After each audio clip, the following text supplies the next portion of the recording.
Hello viewer, welcome to my YouTube channel Software Testing. As part of Python tutorial, today I will talk about if-else statement in Python.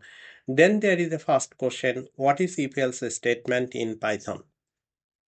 In Python, an if-else statement allows you to execute different blocks of code based on whether a condition is true or false. Here is the example. If then condition clone thereafter code block. This code block will execute based on this condition. If condition is true, then it will execute the first code block. If it is false, then it will go to the else block and it will execute this code. So we'll do the real life example in PyCharm IDE. You can use any other IDE. So here is my PyCharm IDE. Already my project is set it up.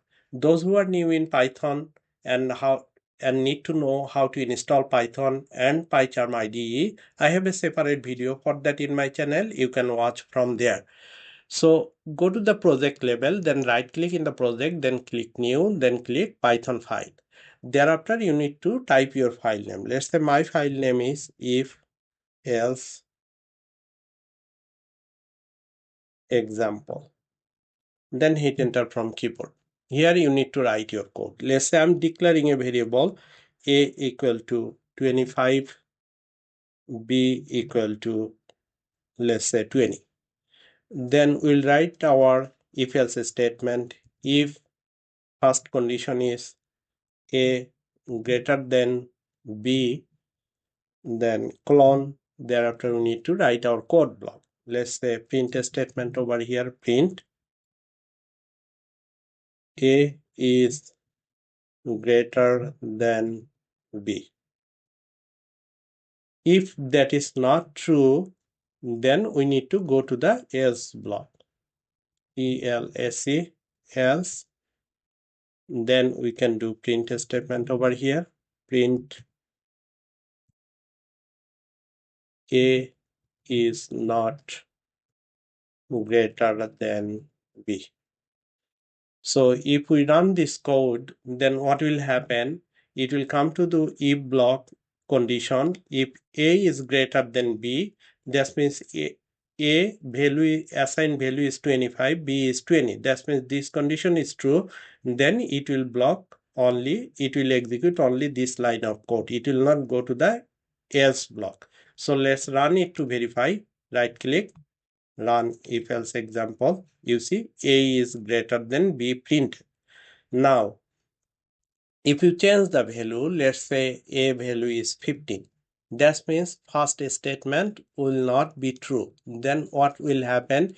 It will not execute first block of code. It will go to the else block and it will execute. Let's say right click, run if else example. You see a is not greater than b. In this way, if else statement will work. Let's say it has multiple operator. Let's say we can do another equal. That means it is in programming only one equal sign is a assignment operator. Two equal sign, it is a equal to b. If a equal to b, it will execute the first block of code if it is true. If not, then it will go to the next block. Right click, run if else statement. You see a is not greater than b. That means second block of code executed. In the similar way, if you do a not equal to b, that means this statement is true. A value is 15, b value is 20. Those are not equal. So what happens if this statement is true? It will go to the next block. First block of code it will execute. Let's say right click, run if else example. A is greater than b. First block is executed. So in this way, it has multiple operator in Python. You can try one after another, whatever is needed. Let's say I can put another example: a less than equal to b. That means if either is true, less than a less than 20. A value is 15, it is less than b. That means first block of code it will execute. So let's say run if else example. You see a is greater than b. first block of code, it is executed. In this way, you can try if-else statement. Let's do another example. We'll do multiple block of code. So for that reason, let's say I'm declaring a variable your is equal to 21. I'm declaring another variable voting is equal to 21. Then if I go to the if-else statement, if your is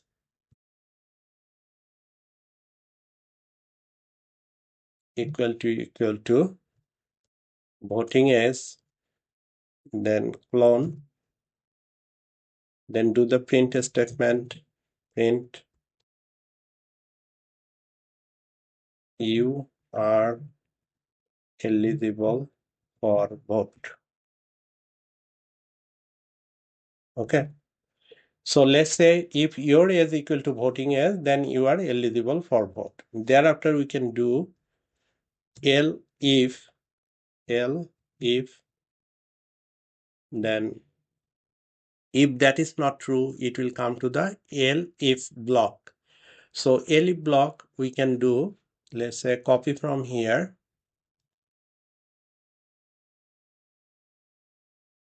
and putting over here. This time we'll do your is greater than voting age.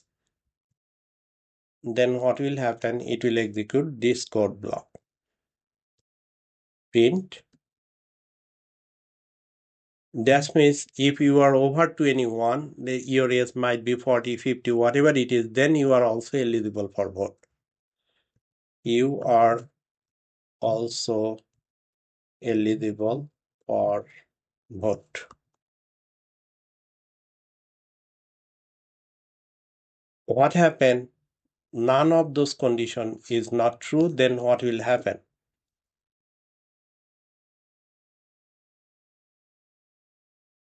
Let's say else colon print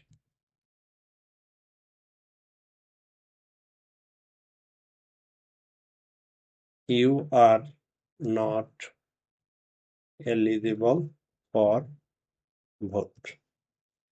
That means it will come to the first condition. If it is true, it will print this message. If it is not true, then it will go to the if block. If it is not true, then it will execute the else block. So this time 21, your is equal to 21 and your voting is equal to 21. That means first block is true. It should print this one. So right click, run if else example. You see, you are eligible for vote. It is not even looking for the next statement because first statement is true. Now, if you change your age, let's say your age is 25. So now run it. It will check the first condition. It is false, then it will go to the next block. If it is true, it will execute this one. If not, it will go to the else block. So this time your age greater than voting age, so it should print this message. You are also eligible for vote. So right click, run as if else example. You are also eligible for vote. This is correct. Now let's say your age less than 21. What will happen? Let's say your age 20. That means less than 20. First statement is not true. Second statement also is not true. Then it will execute the else block of code. So right click, run as if else example. You are not eligible for vote. In this way, you can write your if else statement logic for your program purpose. So if else statement is a very important part for programming. If you understand this if else statement, whatever I explained, you can implement this on any programming purpose in your Python programming. So that's all for today's tutorial. Those who are new in Python, and this video will be very helpful for themselves. If you think this is helpful, please like my video, subscribe my channel and share it to others. Also, if you have any question, please make a comment. I'll get back to you as soon as possible. Thank you for watching this video.